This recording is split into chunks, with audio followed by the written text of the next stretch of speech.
নমস্কার, ইনফোলিপের বাণী ও কথা পর্বে সকলকে স্বাগত। আজ মায়ের এক কথা দিয়ে সমাপ্তি করব দিনটির। সমাজে যারা অবহেলিত কিংবা নিজকৃত অপরাধের জন্য লোকের চোখে হেয়, মায়ের স্নেহ থেকে তারাও বঞ্চিত হতো না। কারণ মা শুধু ভালোবাসতেই জানতেন, ভালোবাসার পাত্রের দোষগুণ বিচার করতে জানতেন না। কথামৃতকার শ্রীমের ছাত্র বিনোদ বিহারী সোম তারই সাহায্যে শ্রীরামকৃষ্ণের সান্নিধ্য ও আশ্রয় লাভ করেছিলেন। পরে তিনি থিয়েটারে যোগ দেন ও নাম হয় পদ্ম বিনোদ।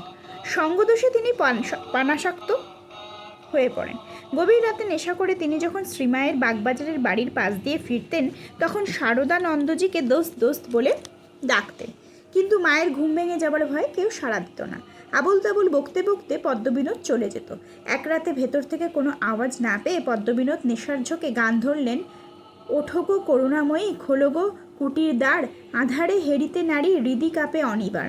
গানের সঙ্গে সঙ্গে মায়ের জানালার দরজা খুলে গেল।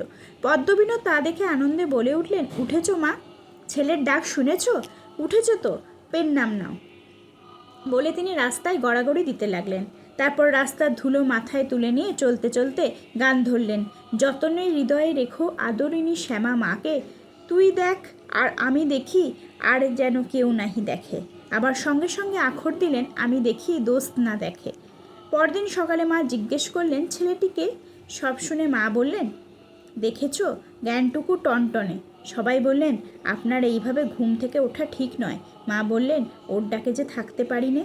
অল্পদিন পরেই পদ্মবিনোদ কঠিন রোগে আক্রান্ত হয়ে মারা যান। শেষ সময়ে তিনি কথামৃত শুনতে চান ও রামকৃষ্ণ নাম উচ্চারণ করতে করতে শেষ নিঃশ্বাস ত্যাগ করেন।